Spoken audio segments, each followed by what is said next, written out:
Você está na Virtual. Muito mais que conexão. Uma questão de estilo.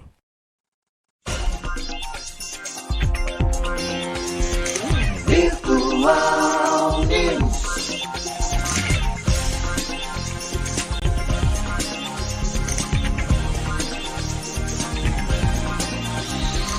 Virtual Notícias.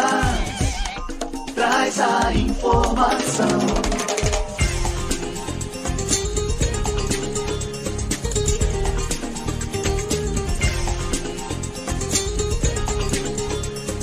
Virtual News. 9 horas mais 38 minutos. Um bom dia para você. Começa agora o Virtual News desta segunda-feira, dia 12 de junho de 2023. Dia dos Namorados, na segunda-feira. Hoje é comemoração, né? Embora seja o Dia dos Namorados, mas quem realmente está se apaixonando aí é o comércio, né? Com a possibilidade de ter uma segunda-feira com um movimento atípico. 9 horas mais 39 minutos. Um bom dia aos poderes constituídos, ao Executivo, ao Legislativo e ao Judiciário. E um bom dia especial a você que faz parte do quarto poder, que é a sociedade organizada.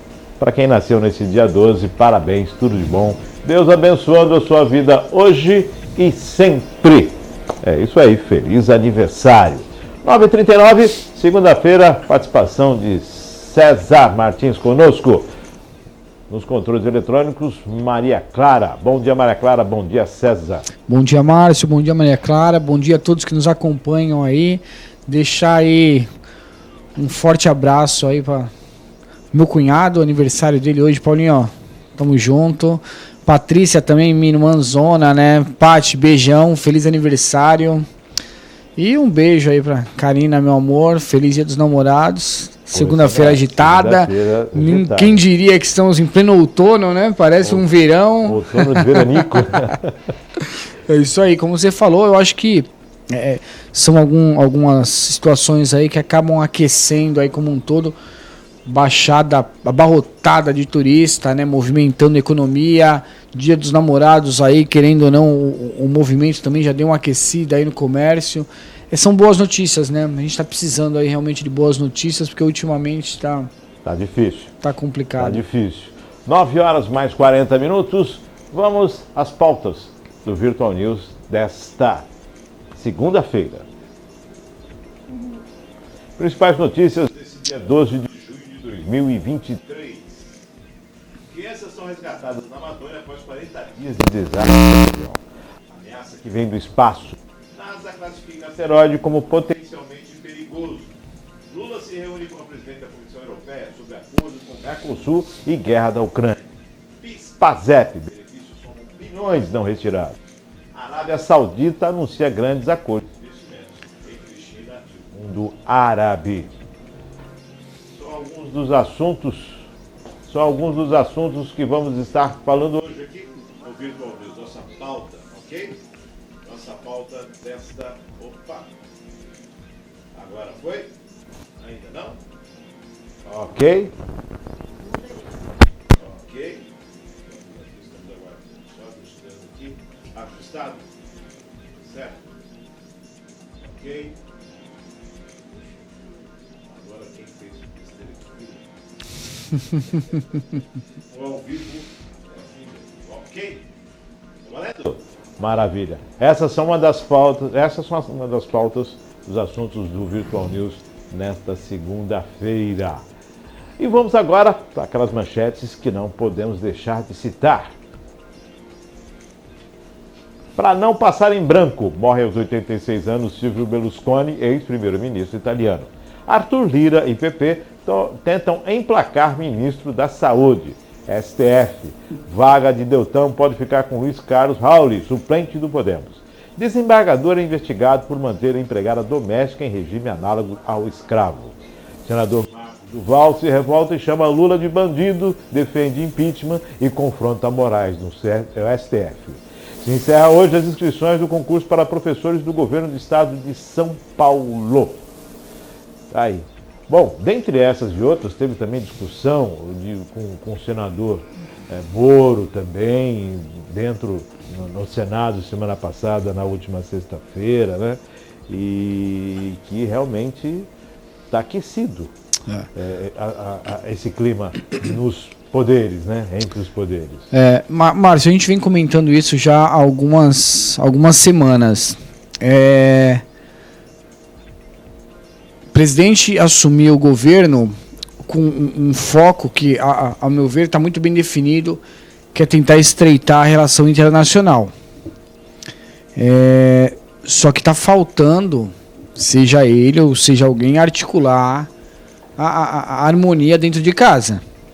Sim, sinceramente, dentro de casa a situação não está confortável, a situação não está boa e a gente tem visto aí conflitos assim, quando você chega a um ponto com 6 meses de governo, de pedidos de impeachment começarem a chegar na mesa diretora da Câmara, com os teus aliados votando a favor, assinando o pedido a favor da tramitação do processo de impeachment, é que realmente a coisa não está funcionando muito bem. Porque, como eu repeti, a gente só tem 6 meses de governo. Então a gente ainda não tem um desgaste a ponto de falar, poxa, não deveria ter motivos para ter um desgaste a ponto de uma situação dessa. E aí a gente já vê uma pressão aí do presidente da Câmara, o próprio PP, já pleiteando. Por quê?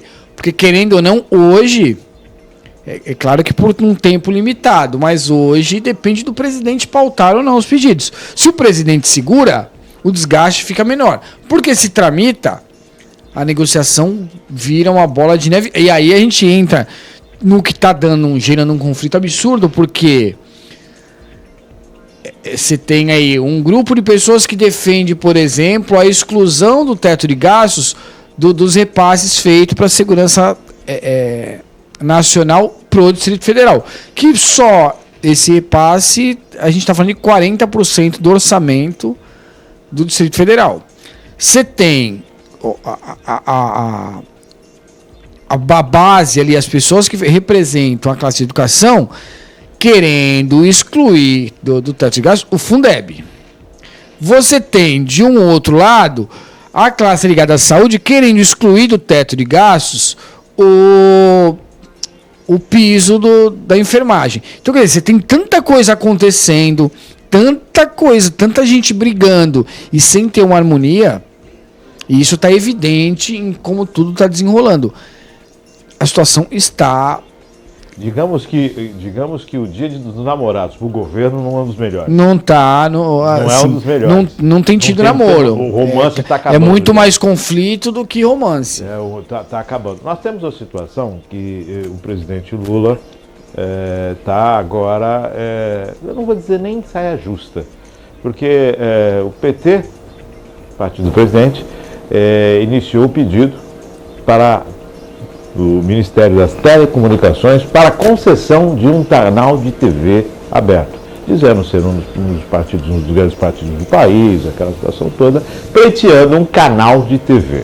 Aí eu me pergunto, onde nós estamos, né? Porque afinal de contas já existe o horário partidário gratuito, já existe toda uma situação que engloba aí a possibilidade de transmissão e tudo mais. A gente sempre disse da proximidade do poder público com a mídia, sim, de patrocínios, disso, daqui, toda uma situação que leva a um desconforto.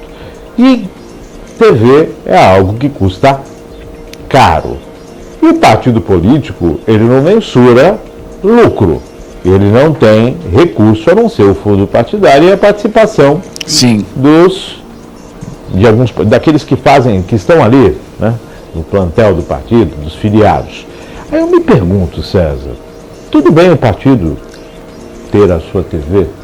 Tudo bem que não seja só o PT, que seja o MDB, o PSDB, todos os P's podem aí, e os A's, os R's, porque mudou tudo, né? Podem pleitear um canal de TV. E aí eu me pergunto, de onde sai o dinheiro? Quem paga a conta?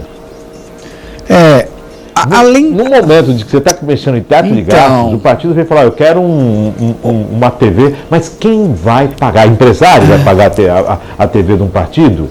É isso? Então, Márcio, assim, além do que, e aí é onde eu acho que das duas uma, ou o presidente não tem dado realmente muita importância, ou ele realmente não tem conseguido acompanhar esse tipo de agenda, porque talvez a maior, a grande e a desde sempre liderança do PT é o presidente Lula. Tanto é que já apelidaram o pedido de TV Lula. Assim como é delicado esse assunto, é delicado também a indicação de um advogado pessoal para o STF. Então, Márcio, a gente, assim, são situações que chega à ilegalidade, não. Mas na questão moral, se cria uma mancha que, para você manter a credibilidade, é o momento de mexer com isso. É o que você falou. No meio de pautas tão delicadas, a gente passando uma situação delicada por um discurso impensado sobre a guerra entre Rússia e Ucrânia, a gente passando aí desconforto por um discurso impensado sobre a situação num encontro de Mercosul, em que você tenta alinhar, harmonizar, aí você faz um comentário impensado sobre a Venezuela, sobre a ditadura, não é sobre a Venezuela, não, é sobre a ditadura, que assim, é evidente que existe. Num momento em que você precisa trabalhar ali a aprovação de um projeto, então você tem que estar muito bem articulado, num projeto importantíssimo, vital, e que foi a promessa, quando se liberou aquela imensidão de recursos no começo do ano, se ampliou o benefício, etc., a promessa era de que até o meio do ano se teria aprovado o arcabouço fiscal, que ainda tem assuntos tão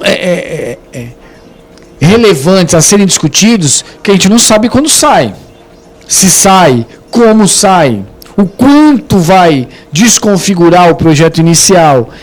E aí é hora de mexer realmente com esse tipo de situação, você colocar o teu advogado indicado ao STF, você colocar... Então, às vezes, assim, eu me pergunto, ou o presidente realmente quer enfiar a goela abaixo e fala, tô no poder, vamos fazer, é o momento e acabou, ou ele está desatento, e aí é pego de surpresa com esse tipo de novidade, porque não tem...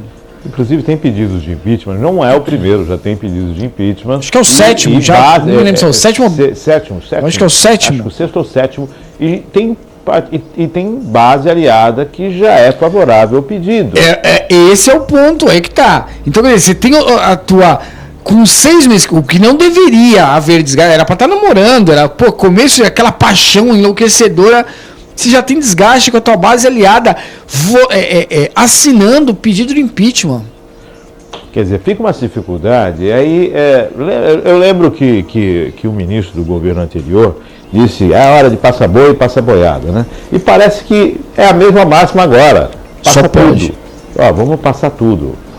Tira o dinheiro do sistema S e manda para o turismo. Aí agora vamos trocar os aviões, vamos colocar um de 250 lugares. Agora vamos fazer alteração nessa questão, vamos pôr uma TV aberta. Está discutindo fake news, mas a gente quer uma TV aberta. Está se discutindo, mas a gente quer uma TV aberta. E quando você dá a um partido, você dá a todos. E eu volto a falar, de onde vem o dinheiro para manter? Exato. De onde vem o recurso para manter a TV? É recurso público? Vem do fundo. Que fundo?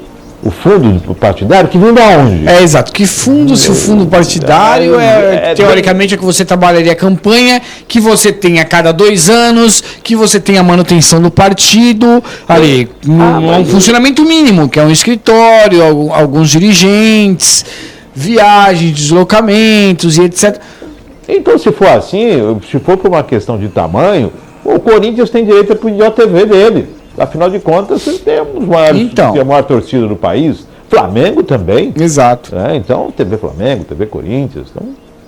Aí fica a grande pergunta, né? De onde vem o dinheiro? De onde viria? Ou vem, eu não sei se de repente já podemos dar como favas contadas, né? A TV Lula, independente se fosse Lula, Alckmin, ou se fosse TV Tarcísio, não interessa. Afinal de contas, o que importa nisso? De onde vem o dinheiro? Mas aí vem o dinheiro da iniciativa privada. Mas peraí, você vai ter uma iniciativa privada financiando uma TV de um partido? Será que eu estou entendendo as coisas? Como é que funciona? Porque começa a degringolar, a coisa começa a realmente ficar totalmente desconfigurado.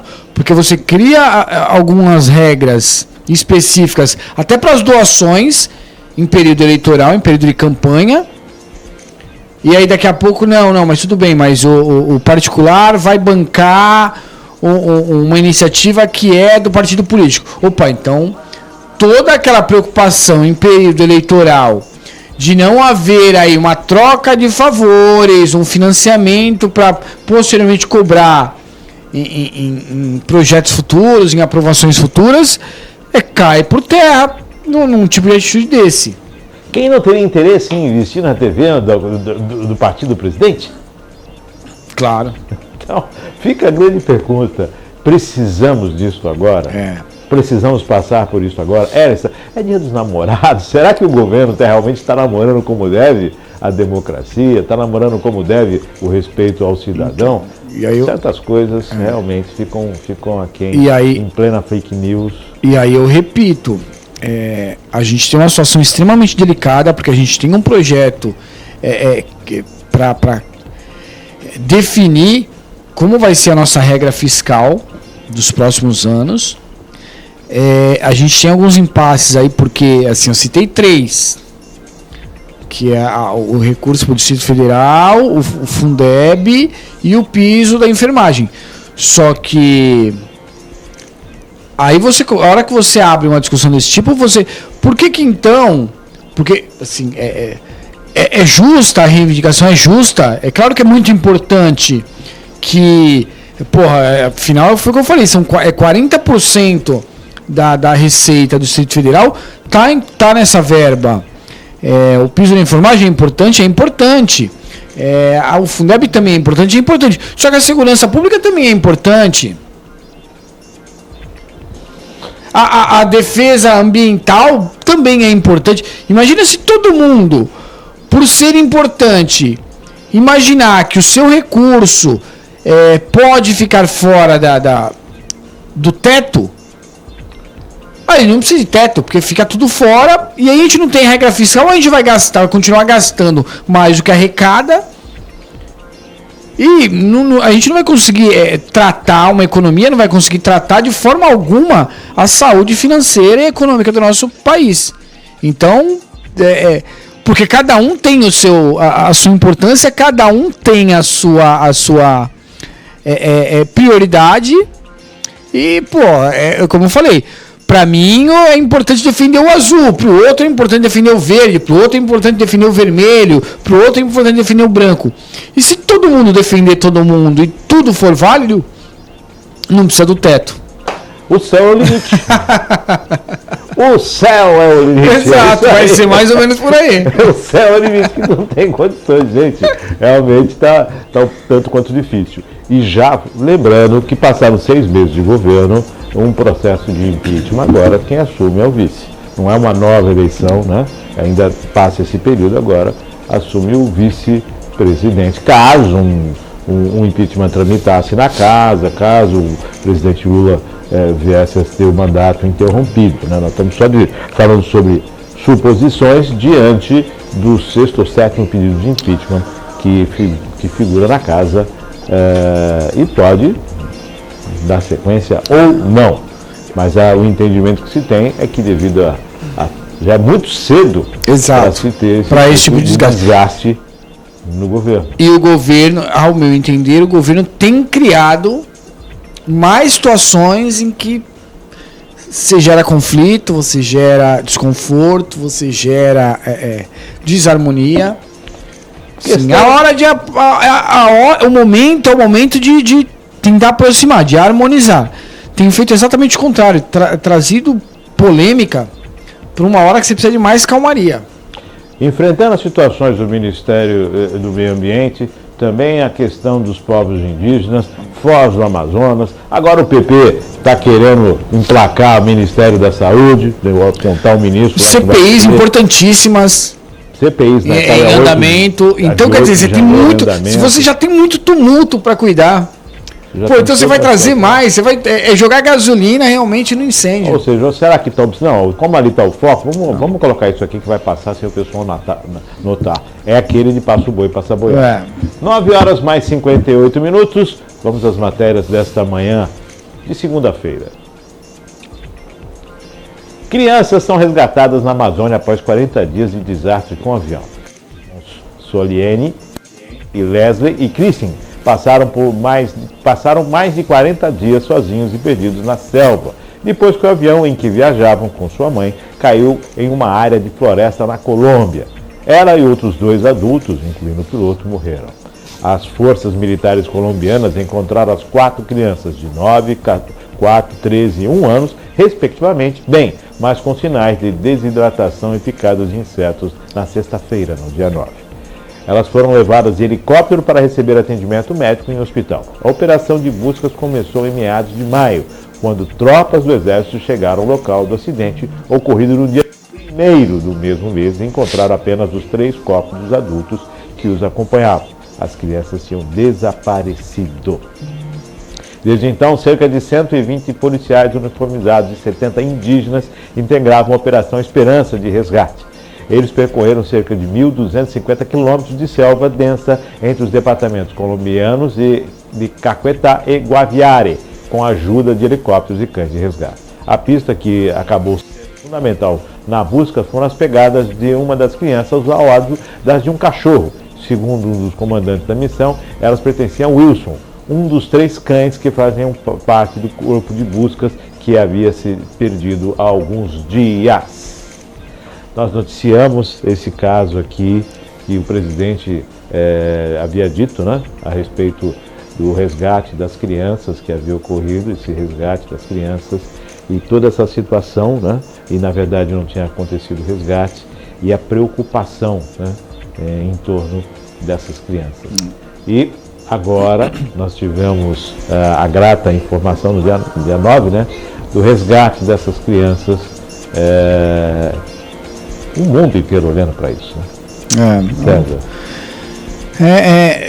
Você vê como às vezes as coisas acontecem assim e nem tudo se explica, né? Realmente para mim isso aí é mão de Deus, né? Não tem outra explicação, porque num avião você tem 7, 3 adultos e 4 crianças. Os 3 adultos falecem e as crianças ficam sozinhas em meio a uma floresta repleta de animais selvagens, tendo que se virar, se cuidar, com uma criança de 1 ano de idade. Você não consegue explicar de uma outra maneira que a não ser que fala, cara, é o dedo de Deus ali, com todo o cuidado e cautela do mundo, cuidando de onde precisa, porque você não tem, assim, a coisa mais fácil do mundo era aparecer uma onça, uma cobra, era eles serem morridos na queda junto com os adultos que morreram, e no final das contas a gente teve um final parcialmente feliz, né, porque morreram 3 adultos, o cachorro continua desaparecido, que foi o que tudo indica os principais atores aí na busca e no sucesso de resgatar as crianças, mas as crianças bem, todas vivas, machucadas, desidratadas, mas já em recuperação. Então realmente foi uma superação, foi um dos detalhes, César, que a gente tem, agora chegam várias informações, de que a mãe das crianças ainda permaneceu viva durante 3 dias da queda, né? E inclusive o bebê estava entre o corpo da mãe e o corpo do piloto, alguma coisa assim, de um outro adulto, né, que o mais velho retirou o bebê. E de que a mãe disse que eles precisavam seguir em frente, né? Aí você imagina o que deve ter passado na cabeça dessa mãe. Eu sabia que estava uma situação difícil, a saúde comprometida, a condição de vida comprometida, então pede que os filhos saiam, porque permanecer ali junto dos quatro seria muito traumático, E as crianças acabam avançando pela mata, né? É lógico, são crianças que têm um certo convívio com a mata, mas são crianças. Sim, não, e eles estavam num... São crianças. E eles estavam em meio... exato, eles estavam no meio do... no meio de uma mata amazônica, no meio de uma floresta amazônica, no meio de uma mata densa, não é uma área de convívio, né? É realmente um lugar inabitável. Uma selva. A não ser, exatamente, a não ser os animais selvagens habitam ali. Tirando isso, é mata, dificuldade com alimento, dificuldade com água, dificuldade com tudo, né? Então realmente é uma história de superação, é uma história de fé, uma história que traz aí a esperança, porque, o César falou, 3 adultos morreram na queda, as crianças sobreviveram à queda e sobreviveram 40 dias. A queda de um avião já é algo assim que sobreviver já é um fato raro. Raro, né? E na selva, e sobreviver 40 dias. Então realmente é uma notícia que a gente sempre falou aqui nos bastidores dessa questão, que havia sido dada a informação por parte do presidente à época, que havia resgatado e não houve o resgate, aí toda uma preocupação envolvendo isso, e a gente vem acompanhando, será que tem alguma coisa saindo? E no dia, na sexta-feira, houve então o encontro das crianças, que é realmente uma das melhores notícias do ano. Uma das melhores notícias do ano. Aí todo o país feliz, né? E o mundo todo acompanhando, é o que você falou, esse dedo de Deus. Né? Exato, 40 dias, né? Não foram 4 horas, 4 dias. Não, foram 40 dias. Você imagina 40 dias você com a luz do sol e à noite escuridão e lua, floresta densa. Exato, e o frio. Com uma criança de 1 ano. É, isso aí. Uma criança de 1 ano. De 1 ano. Um de 13, um de 9. Sem alimentação adequada, sem hidratação adequada, passando calor, passando frio, passando perigo. Sofrendo com isso, quer dizer, realmente, dedo de Deus. É isso aí. 10 horas mais 5 minutos, vamos à próxima matéria. Ameaça que vem do espaço. NASA classifica asteroide como potencialmente perigoso. Um asteroide considerado potencialmente perigoso passará perto da Terra nesta segunda, dia 12, segundo informações do Centro de Estudos de Objetos Próximos à Terra, da Agência Espacial dos Estados Unidos, a NASA. De acordo com o site Space Reference, que cataloga os objetos no espaço, o asteroide batizado de 1994 XD deverá passar a 3,16 milhões de quilômetros do nosso planeta, ou 8 vezes a distância da Terra com a Lua, o que significa que não terá riscos de colisão com a Terra. Porém, mesmo sendo uma distância considerável, o nível de proximidade em escala espacial está dentro do limite para a NASA classificá-lo como um asteroide próximo da Terra e, portanto, um asteroide potencialmente perigoso. O tamanho do 1994 XD é incerto, mas com base no brilho, os cálculos indicam que o asteroide tem entre 369 e 824 metros de diâmetro. E, pelas informações da NASA, o corpo espacial viaja a 21.472 km por segundo. A órbita do 1994 XD foi determinada por observações que datam de 1º de dezembro de 1994. Ainda de acordo com o Space Reference, o asteroide voltará a passar perto da Terra em 13 de junho de 2041, a uma distância de 2,29 milhões de quilômetros. Aí, o pessoal acha que o perigo só não está aqui, né? O perigo pode vir do espaço também. É isso aí. O asteroide pode passar. Está longe, não está perto, não precisa ficar preocupado, né? Mas é uma noção de que ele vai voltar a passar, voltar a passar. E o planeta Terra já viveu épocas de colisões com asteroides, dinossauros extintos, lembra disso? Então tem toda uma situação que envolve essa condição de asteroides. E a NASA está aí observando, o pessoal está... É isso aí, a vantagem hoje é essa, que a tecnologia, a inovação, o estudo permite que a gente consiga fazer esse monitoramento e assim, olha, vai passar, ele pela distância que passa, que não é pouca, mas já tem dentro da escala, é considerado um risco, porém está longe de nos causar perigo nesse momento, assim, quanto à vida, quanto a uma colisão. Agora é legal que a gente consegue monitorar isso, né? Então é o tipo de curiosidade, o tipo de informação que traz. Cara, a evolução é evidente, é necessária e é importante.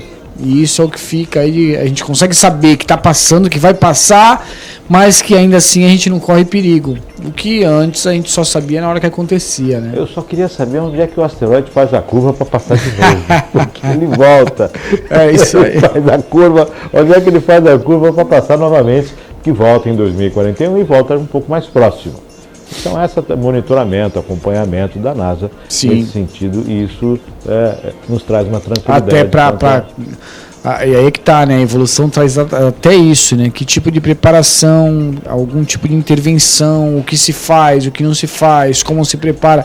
Então, toda essa inovação, todo esse estudo é espetacular, né? 21 mil quilômetros por segundo. Sabe o que é 21 mil quilômetros? 21 mil quilômetros. É isso aí. É muita coisa, né? 21 mil quilômetros por segundo. Realmente é uma velocidade muito alta. 10 horas mais 9 minutos. Vamos sair do asteroide e vamos para a próxima matéria. Lula se reúne com a presidente da Comissão Europeia sobre o acordo com o Mercosul e a guerra da Ucrânia. O presidente Luiz Inácio Lula da Silva vai se reunir nesta segunda-feira com o presidente da Comissão Europeia, a alemã Ursula von der Leyen.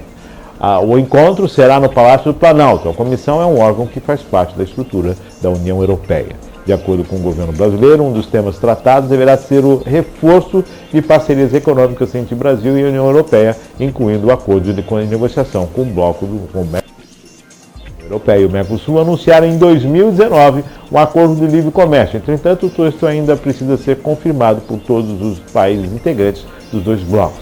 As negociações emperraram desde então, mas o governo vai avançar nelas.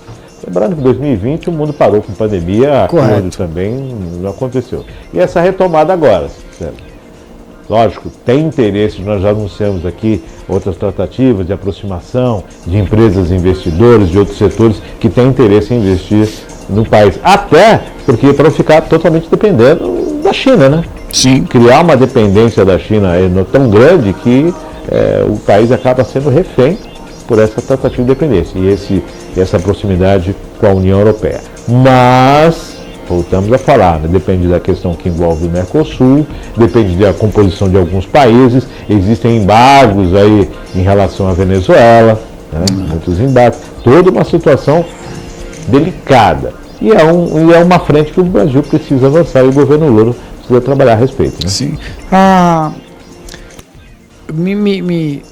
Me agrada muito assim a experiência e a maneira com que a Europa trata os seus assuntos. É claro que tem muito mais tempo, muito mais idade, maturidade do que a gente, mas é importante a gente aprender exatamente com essa experiência, né? Como você falou, a tratativa estava lá em 2019, aí 2020 a gente teve aí a questão toda do Covid, depois veio uma crise absurda aí de forma global e que a Europa sofreu demais, começou a guerra, a questão aí energética também por conta das supressões aí que a Rússia começou a fazer, até de forma a pressionar a Europa a não apoiar a Ucrânia na situação da guerra toda. Então, quer dizer, eles viram o foco de acordo com o que realmente tem prioridade. E, assim, a prioridade, claro, que era cuidar da casa deles. É o que o Brasil precisa aprender em alguns momentos, que a gente comentava agora há pouco. A gente tem um problema hoje de harmonia entre os poderes, entre os próprios aliados do governo, enfim. Então, o foco é cuidar, é harmonizar isso e para ir avançando em outros temas e não criar mais obstáculos para ter que superar, porque aí a tua energia vai sendo minada. Então é de extrema importância, né? Eu acho esse acordo. A Europa tem uma participação mundial, aí, global, que é de extrema importância, assim como o Mercosul também tem uma participação importantíssima. Então, criar esse laço e aí que tá, deixar de ser tão dependente de um ou outro país, pra gente é essencial, né? Quando eu digo pra gente, Mercosul, União Europeia e a troca entre esses dois blocos é de uma valia que imensurável, eu chegaria a dizer, porque o potencial que os dois blocos têm e a participação mundial São dois mercados importantíssimos. Exatamente. Né? Europa e a Alemanha. Exatamente. Né? Uma das economias mais fortes, né, do mundo está aí presente. E olha que a Alemanha ficou preocupada com a questão dos bancos. É isso aí. A própria França, quando se fala em liderança mundial, porque a França é quem encabeça toda essa liderança aí na União Europeia. Então, assim, estreitar essa relação, a gente otimizar, aproveitar, só vai nos fazer crescer. Então é importantíssimo, e o fato da representante estar aqui no Brasil já para esse diálogo é muito bom. Exato. Então vamos aguardar melhoras nessa relação comercial, né, e crescimento nisso. É lógico, não vai acontecer para amanhã. É isso. Toda uma discussão, mas o importante é que você já deu seu start. Não, tomou essa discussão. Exato. Não, e assim, nesse ponto a gente tem que realmente enaltecer aí o trabalho que o presidente. Em muitos momentos eu acho que acaba tendo muitas viagens, assim, tá batendo recorde, né, de viagem internacional. Então eu acho que de repente dá para estruturar melhor, dá para se trabalhar melhor o bastidor, porque a gente tem esquecido muito da nossa casa. Agora, que é um trabalho importantíssimo, essa relação internacional, principalmente com esse tipo de bloco importante como a União Europeia, né? A União Europeia e o Mercosul, porque a gente fala de dois blocos, como a gente mencionou, importantíssimos para o mundo. Então é um foco que a gente precisa retomar, já passou Covid, já passou, as crises estão se estabilizando, os países estão conseguindo ter uma melhor estruturação econômico-financeira. Então eu acho que realmente é hora da parceria começar a se fortalecer, definir os termos e a gente evoluir de forma geral. Venezuela com problemas, Argentina também com dificuldade, então está meio, né, um pouco manco o Mercosul, mas tem potencial e tem condições. Exato. Então não pode negociar em separado, né? E o Brasil, como sendo o maior país da América Latina, realmente tem que sair à frente, tem que claro, ser o protagonista, né? Não dá para deixar quem produz muito menos ficar à frente. É isso aí. Quem produz mais é o Brasil. 10 horas mais 15 minutos, vamos a mais uma matéria. PIS/PASEP, benefícios são a bilhões não retirados. O dinheiro disponível que ainda não foi sacado, tanto do abono salarial quanto das contas do PIS/PASEP, soma mais de 25,6 bilhões de reais. Os dois benefícios são pagos a trabalhadores. No caso do abono, o calendário começou em fevereiro e termina em julho. Na próxima quinta-feira, dia 15, será liberado o valor para os nascidos em setembro e outubro.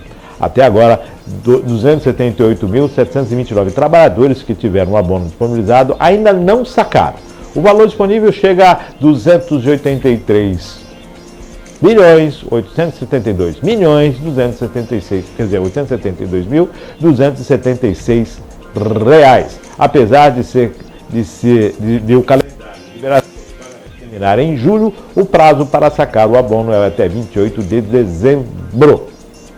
O abono salarial é um benefício anual no valor máximo de um salário mínimo, que atualmente é de R$ 1.320. Para ter esse direito, é preciso estar inscrito no PIS/PASEP há pelo menos 5 anos e ter trabalhado formalmente com carteira assinada no mínimo por 30 dias em 2021 e recebido no máximo R$ 2.440. Deixa eu só refazer aqui o valor, que é R$ 283.872.256 dos não retirados.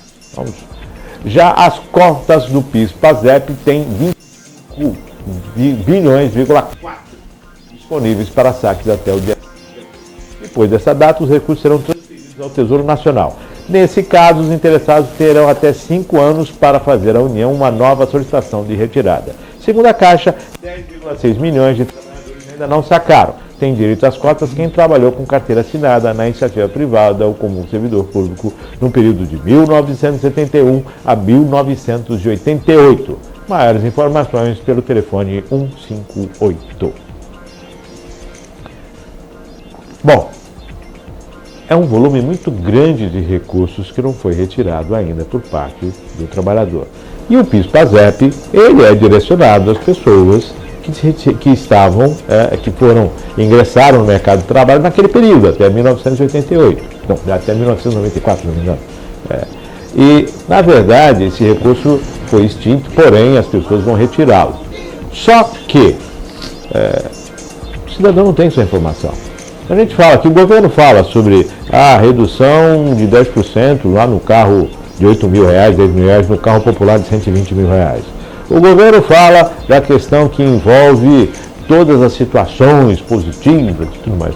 Mas nessa situação é preciso facilitar e é preciso dar publicidade para que as pessoas tenham acesso. São 25 bilhões, César, que podem estar sendo utilizados na economia, que podem socorrer aí o orçamento de algumas famílias. Quer dizer, não dá para simplesmente falar, esse dinheiro está lá parado. Não, peraí, o dinheiro tem dono. Ele está lá na conta dele, tem um CPF naquela conta lá. Tem um CPF naquela conta. Então é fácil identificar, o dinheiro não está solto, ele tem um CPF lá. Lembra quando nós falamos do dinheiro esquecido nos bancos? Peraí, se você não paga o banco te acha. E quando você esquece o dinheiro ele não te encontra, é a mesma coisa do governo. As contas têm CPF. Por que não? Encaminha para quem de direito, faça o comunicado. Não adianta a gente só ficar denunciando na imprensa, não é só isso. Muitas pessoas não têm acesso e muitas vezes não sabem nem como acessar.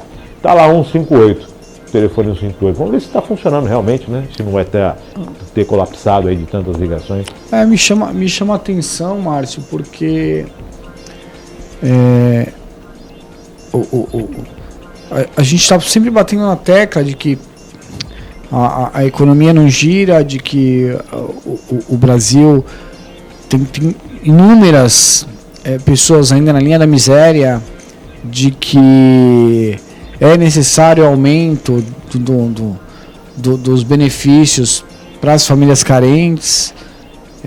O recurso paga 2 meses de um Bolsa Família, por exemplo. E assim, é um número tão grande porque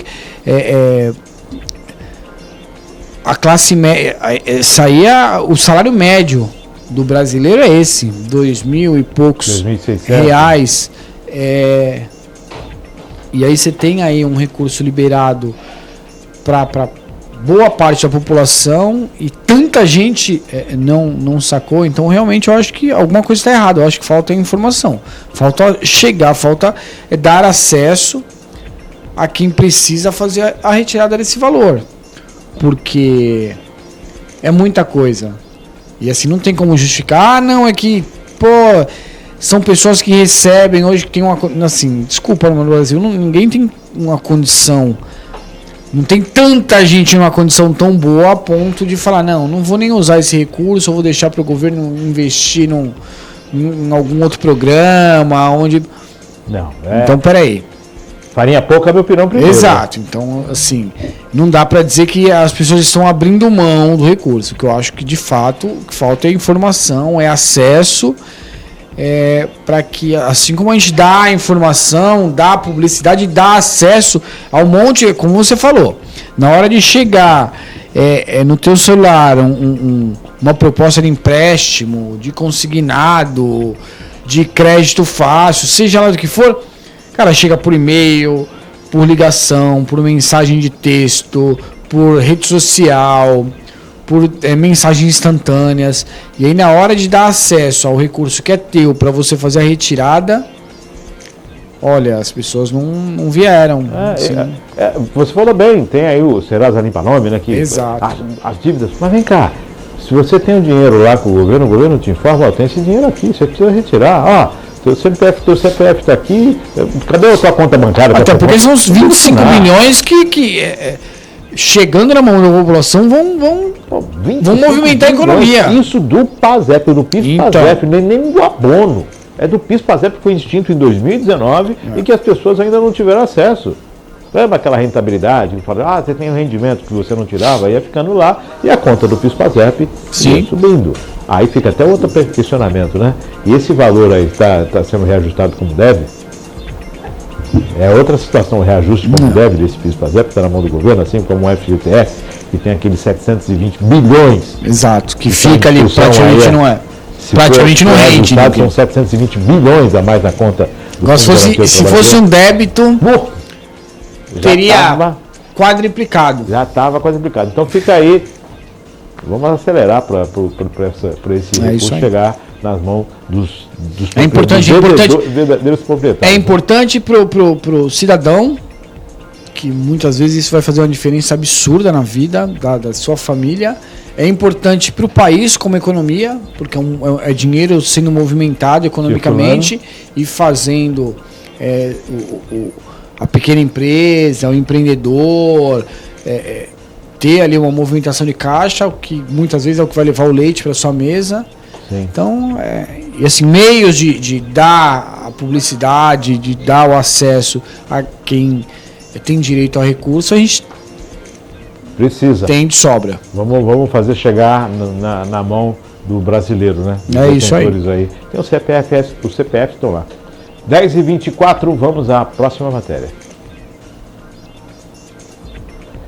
A Arábia Saudita anuncia grandes acordos de investimentos entre China e o mundo árabe. A Arábia Saudita anunciou ontem 11 bilhões de dólares em acordos, bilhões de dólares em acordos de investimentos entre China e o mundo árabe, no primeiro dia de uma conferência empresarial em Riad. O encontro sino-árabe marcou seu primeiro dia com a assinatura de acordos de investimentos no valor de 10 bilhões de dólares, informou o Ministério de Investimentos saudita. A maioria dos recursos é para projetos na Arábia Saudita ou de empresas sauditas. O evento ocorre em meio a uma intensificação das relações diplomáticas entre Pequim e o Oriente Médio, uma aproximação histórica entre Irã e Arábia Saudita que alterou as relações regionais. Em sua 10ª edição, a conferência de 2 dias reúne mais de 3.500 autoridades governamentais e empresariais da China e de países árabes, de acordo com o comunicado do Ministério. O mundo árabe, já de acordo com o OPEP, já deu uma redução na produção do petróleo, que era para não deixar o valor cair. Então, o grande recurso do mundo árabe é o petróleo, né? A dominação é o petróleo. Já houve esse acordo lá para reduzir a produção. Segura aí, vamos diminuir para valorizar o preço. E agora a China se aproxima também do mundo árabe para estreitar as relações. Então você tem o tigre asiático e o mundo árabe agora conversando, se aproximando ainda mais. Bilhões de investimentos, né? São bilhões nessa aproximação. A China está de olho no petróleo? Claro que está. O mundo árabe está de olho no comércio? Claro. Então tem toda uma situação aí. É um mercado do qual o Brasil sempre teve grandes parceiros, né? No Oriente Médio. Sim. Sempre teve grandes parceiros. Fica de olho, né, César? Uma das viagens que o presidente Lula fez foi para a Arábia, né? Para tratar de assuntos aí também que possam interessar uma parceria entre os dois países. Você foi aí cirúrgico, né? São duas potências. Uma questão de potência, de produção. Hoje talvez seja a maior indústria de transformação mundial seja a China, porque produz de tudo, cresce 2 dígitos aí ao ano há quanto tempo? E do outro lado um gigante da energia, né? Na questão do petróleo. Então o caminho é esse, né, Márcio? O caminho é esse. Eu acho que você tem que trocar isso já desde lá de trás dos primórdios e assim a coisa funciona. Eu tenho isso aqui, eu vou trocar contigo aquilo ali. E aí você vai alinhando as suas necessidades de acordo com o que você tem para oferecer. Então você vê que está todo mundo se movimentando nesse sentido. Como você falou, as estratégias as casas estão sendo colocadas à mesa, A Arábia segurou aí a sua produção para poder levar o valor do seu produto, que é o petróleo. A China, por muitas vezes, tem estratégias aí que, enquanto todo mundo fala, mas poxa, isso aí não dá dinheiro, assim, ela mostra que dá. Então ela produz bastante, é um custo baixo, domina o mercado e aí dita o preço. Então é que tá, são escolas, são estratégias, a gente precisa começar a aprender a negociar melhor. Porque ainda hoje a gente continua vendendo barato e depois comprando caro. Vamos seguir pelo que faz a Arábia, né? O PEP, peraí, vamos discutir o petróleo aqui, vai subir o preço do petróleo. Afinal de contas, é a grande riqueza dos árabes. E aquilo, né, Márcio? Dá o devido cuidado e atenção à sua casa. Perfeito. Sim, o povo brasileiro, isso os Estados Unidos sempre fez muito bem. E a gente vê ainda muito, não, mas como assim o imigrante não vai ter o direito? Não é que o imigrante não vai ter o direito. Agora, quem tem mais direito e quem tem a prioridade é o patriota. Exato. É a minha pátria, é a minha casa. Pô, eu atendi toda a minha casa, aí ok, eu estendo os benefícios, estendo as vantagens aos demais. Mas é primeiro as primeiras coisas, simples assim. Lembrando, César, que os Estados Unidos, ele consome muito mais o petróleo do que ele produz. Ele não tem autossuficiência de petróleo, não existe isso. Sim. Então, qualquer mexida no mundo árabe mexe com a economia americana também, que importa, quais são os maiores exportadores de petróleo, desde a invasão de Saddam Hussein. Então, a Arábia Saudita os Estados Unidos têm esse olhar. E China, né? Sentando lá para conversar, tio Sam também já fica com as barbas de molho. Claro. 10h29, temos mais matéria, Maria Clara. Vamos encerrando por aqui. Bom, dá uma notícia: o falecimento da dona Mariá. A dona Mariá, que é mãe, né, do nosso grande amigo Wagner Moura. Os nossos sentimentos da família. E o sepultamento acontece hoje às 16 horas e o velório a partir das 14 horas no cemitério municipal da cidade de Cubatão. Então fica aí os nossos sentimentos ao grande amigo Wagner, né, amigo de longas caminhadas aí, e que nesse momento tão difícil a ele e a família, o conforto aos corações, um momento difícil. É isso aí, né? Nunca perder alguém nunca é fácil, né?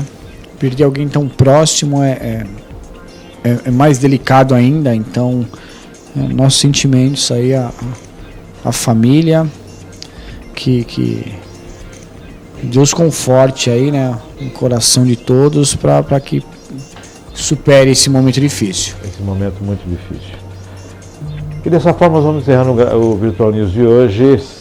Agradecendo ao César, agradecendo a Maria Clara, agradecendo a sua audiência. Daqui a pouco os drops estão à disposição no nosso canal, no site, também no canal do YouTube e nas redes sociais, para você poder acompanhar, compartilhar e rever à sua disposição aí todas as informações e o conteúdo do Virtual News.